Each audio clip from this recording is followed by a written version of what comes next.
Om Swastiastu. Perkenalkan, nama saya Komandita Handayani Putri dari kelas 12 IPA 9, nomor absen 19.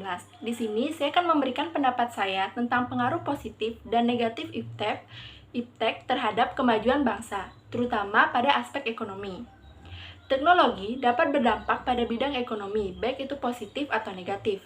Berikut ini adalah beberapa dampak positif dan negatif teknologi terhadap bidang ekonomi. Dan yang pertama adalah dampak positifnya, yaitu 1. Produktivitas dunia industri semakin meningkat. Kemajuan teknologi akan meningkatkan kemampuan produktivitas dunia industri, baik dari aspek teknologi, industri, maupun pada aspek jenis produksi. Yang kedua, pertumbuhan ekonomi akan semakin tinggi. Yang ketiga, persaingan dalam dunia kerja sehingga menuntut pekerja untuk selalu menambah skill dan pengetahuan yang dimiliki. Dan yang keempat, semakin maraknya penggunaan TIK dan semakin membuka lapangan pekerjaan. Yang kelima, dengan fasilitas pemasangan iklan di internet pada situs-situs tertentu akan mempermudah kegiatan promosi dan pemasaran suatu produk. Yang keenam, perusahaan dapat menjangkau pasar lebih luas karena pembeli yang mengakses internet tidak dibatasi tempat dan waktu. Yang ketujuh, perusahaan tidak perlu membuka cabang distribusi. Yang kedelapan, pengeluaran lebih sedikit karena pegawai tidak banyak. Yang kesembilan, harga barang lebih murah karena biaya operasionalnya murah.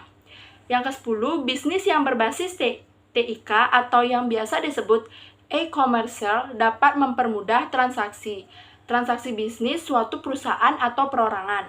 Dan yang terakhir adalah pemanfaatan teknologi untuk membuat layanan baru dalam perekonomian dan bisnis, antara lain adalah internet banking, SMS banking, dan juga e-commerce. Dan yang selanjutnya adalah dampak negatifnya. Yang pertama, terjadinya pengangguran bagi tenaga kerja yang tidak mempunyai kualifikasi yang sesuai dengan yang dibutuhkan. Yang kedua, sifat konsumtif sebagai akibat kompetisi yang ketat pada era globalisasi akan juga melahirkan generasi yang secara moral mengalami kemerosotan, konsumtif, boros, dan memiliki jalan pintas yang bermental instan.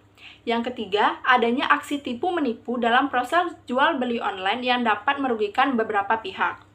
Yang keempat, dengan jaringan yang tersedia seperti yang terdapat pada beberapa situs yang menyediakan perjudian secara online, para penjudi tidak perlu pergi ke tempat khusus untuk memenuhi keinginannya.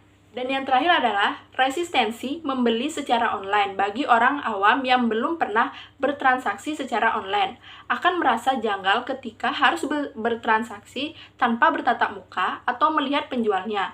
Belum lagi ketakutan bila pembayaran tak terkirim atau tak diterima, atau barang yang tak terkirim atau bahkan barang dikirim tetapi tidak diterima.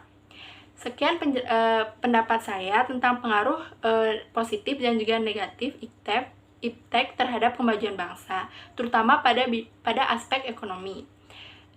Jika ada salah kata, saya mohon maaf dan saya akhiri dengan Paramasanti. Om Santi Santi Santi Om.